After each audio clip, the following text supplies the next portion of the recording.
আল্লাহ সুবহানাহু ওয়া তাআলা দুই ব্যক্তিকে দেখে হাসেন। তাদের ভিতরে এক ব্যক্তি হলেন তিনি, যিনি প্রচণ্ড শীতের রাতে আরামের বিছানা ছেড়ে দিয়ে শরীরে থাকা লেফ কম্বল ইত্যাদির উষ্ণতাকে উপেক্ষা করে ঝেড়ে ফেলে দিয়ে উঠে দাঁড়িয়ে যান এবং ওযু করে নামাজ শুরু করেন। এই ব্যক্তিকে দেখে আল্লাহ সুবহানাহু ওয়া তাআলা হাসেন এবং তার ফেরেশতাদেরকে বলেন, মা হামালা আবদি আলা মা সানা, কিসের আশায় আমার বান্দা এত কষ্ট করছে? ফেরেশতাগণ তখন জবাবে বলেন, রব্বানা রজা আমা আইন্দাক ওয়া শাফাকাতাম মিম্মা আইন্দাক, আপনার কাছে যে নেয়ামত রয়েছে, পুরস্কার রয়েছে, জান্নাত রয়েছে তার আশায়, এবং আপনার কাছে যে শাস্তি এবং জাহান্নামের আয়োজন রয়েছে তার ভয়ে এই কনকনে শীত উপেক্ষা করে আপনার বান্দা উঠে নামাজ শুরু করেছে।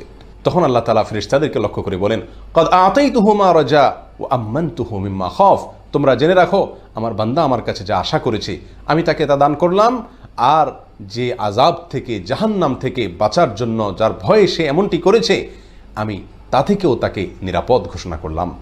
মুহাদ্দিস